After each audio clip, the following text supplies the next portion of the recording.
Die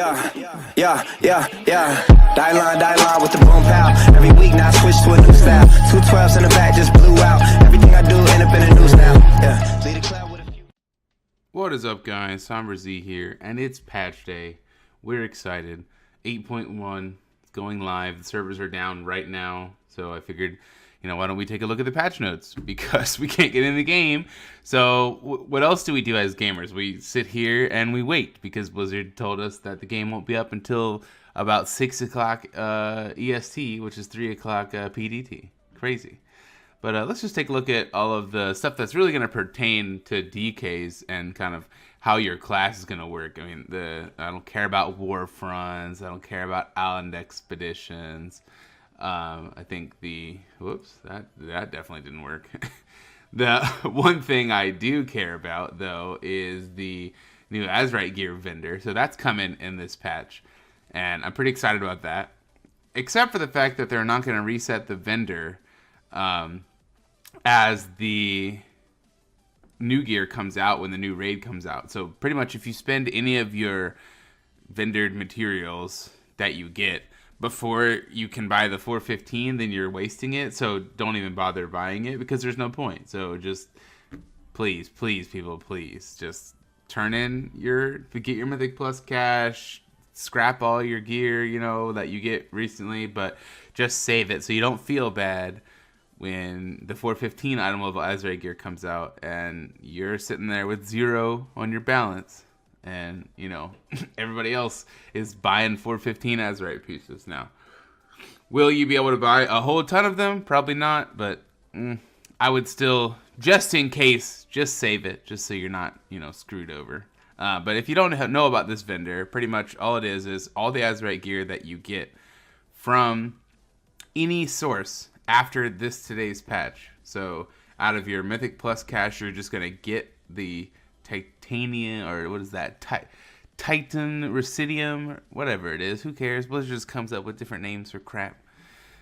You're gonna be able to get it from World Quest, putting it in the scrapper, and then getting those back from getting azerite gear from World Quest, azerite gear from dungeons, and azerite gear from normal raid, heroic raid, raid finder, and mythic. So get out there, farm some azerite gear, put it in the scrapper, because you will be able to buy 415 later on. And it does say here that when Season 2 begins, they will not be resetting it. They will be just upping the item level and making it cost more. Alright, I guess another cool changes for all you people that play ults, for sure, is the Heart of Azeroth is going to go up to equal on all ult characters, which is really good for me. I can actually play my Warlock now. Couple of new baseline traits.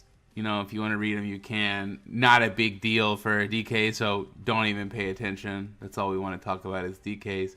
Heirloom gear, don't care. More gold from World Quest. Okay. I like it. Professions, Group Finder, World Quest, User Interface, Classes. All right, here we go. Death Knight. So our Death Strike at rank 2, which I feel like you can't downrank your ability, so rank 2, is going to now cost 10. It reduced the cost of Death Strike by 10. So that makes it, I think, instead of 30 runic power, 20 maybe, something along the lines. Don't quote me on that. I don't know. Playing a Frost DK and Blood DK, I just pressed Death Strike. But it's going to heal for 20% more now.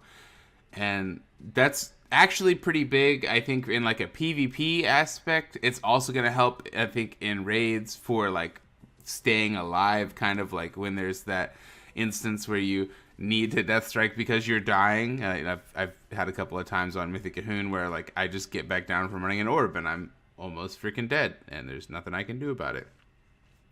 We're getting a new passive called Veteran of the Old War. We're gonna get 10% stamina and frost, and then 60% for Blood Knights. I mean, it's pretty good. All right, so what I'm super excited about, and I tried out on the PTR, is this Frost Whelps azerite trait, and it's going to be replacing Glacial Contagion. So I will have one of these today whenever the server comes back up. But pretty much it's going to spawn a Frost Whelp every single time you use Pillar of Frost. And I thought it was going to Breath of Sindragosa with you. No, it's Sindragosa's Furies.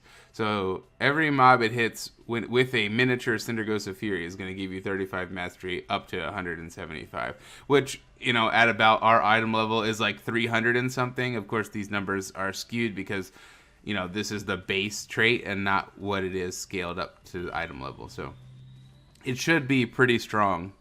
800 frost damage is really, you know, hopefully it'll scale off of our frost damage. All right, some other cool things that are coming in. They pretty much put the Diablo weapon in the game for Unholy Death Knights, that they get linked to their pet, and then they have a chain of fire that does damage between enemies. Like, okay, really? Come on, Blizzard. Like, can we keep the games a little bit separate? Just a little bit. All right, coming out for blood changes, kind of, you know, Bone Storm heals for 15% health. It was OP, okay?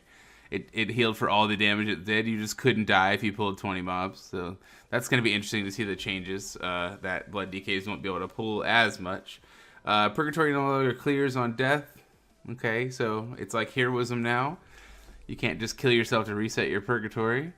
And then a 5% nerf to, not really, I mean 30% to 35%, you know, yeah, I mean it's 5%, so tanks will feel it.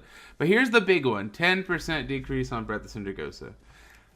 Alright, like, it's overpowered. If you play a Frost DK, you know that inside of our 2-minute burst rotation, like, the fact that Breath of Sindragosa does over 40% of our damage is insane.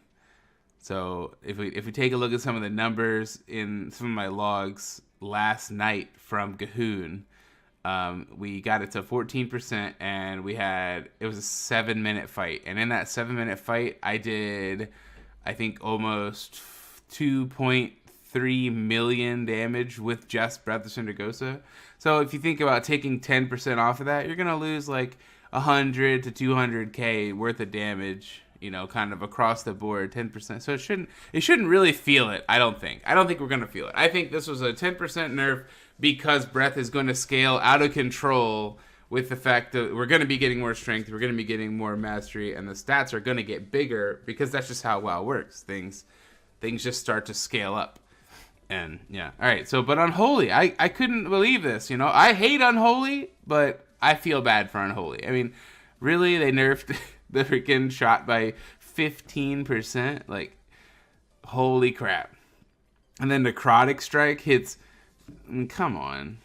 Okay. Like, just leave the spec alone. Nobody plays it anyway. But I guess the people who do play it, it was overpowered enough that, you know, because you're not in melee range, you can still shoot the boss for 15%. All right, well, we're going to scroll all the way down. I think there's some DK PvP changes that we can take a look at if we get down here. Yeah, I'm excited about this too, Demonology. But, you know, we don't care about any other classes here. So, PvP Death Knight changes. Looks like they're taking away Decomposition Aura from Frost, keeping it with Blood and Unholy, and then they're taking away Heart-Stopping Aura from Unholy and leaving it for Frost and Death Knights. Well, who cares? Like, does it really, Blizzard? Did it really need that? I don't know. Who uses Heart-Stopping Aura anyway? Who plays Frost in PvP? I don't know. Maybe they will now. Maybe I will now. Maybe I'll be able to actually do some threes. But I don't think I'll be brought to a rated battleground because Unholy is just too good for rock comp. Dark Simulacrum changed. Nobody uses that. Okay. PvP talent, transformation. Let's see, Frost and Unholy. Oh, okay. So, just a little bit of healing. And then we're going back to the old Remorseless Winter. So back in the day when you popped Pillar of Frost, Remorseless Winter stunned after doing 5 damage 5 times. So they pretty much just gave us that back, but in a PvP talent and increased the cooldown. But now you don't have to use Pillar of Frost with it. So thanks, Blizzard, for giving me back what I already had before. Chilling Strike is 6% of the target's health now. So that's pretty decent if they're at full health. I mean, that's a pretty big chunk, I guess. Death Chill reworks it now applies a root whenever you remorseless winter or chains ice. So that's really big, I think. Just being able to root people on command as Frost is going to be pretty awesome. And then I don't even remember what this last thing even does, but who cares? I mean, it's PvP. Nobody cares about PvP. I know. I'm sorry. You all care about PvP. It's okay. It's okay. I just don't care about PvP because I don't like to play on Holy. All right, well, that's all the changes we have. Hopefully the server will be back up soon, and we'll be able to bring you some content, maybe some DPS tests on the 10% damage loss compared to where we were before. But yeah, I hope you guys get out here and log back in, try out the new patch, get some cool stuff from your Mythic Plus cache. You know, I finished a 16 last week. Hopefully going to push a little bit higher this week. I don't know, though. Fortified teaming is a little bit rough, but yeah, I hope you guys enjoyed this video, and I hope it was informative, and I hope a good time, and I'll see you guys next time. He's so mad, but he won't give up that easy. No, he won't have it, he knows. His whole back to these ropes. It don't matter, he's dope. He knows that, but he's broke. He's so stagnant, he knows when he goes back to this mobile home. That's when it's back to the lab again, yo. This old rhapsody better go capture this moment and hope it don't pass him.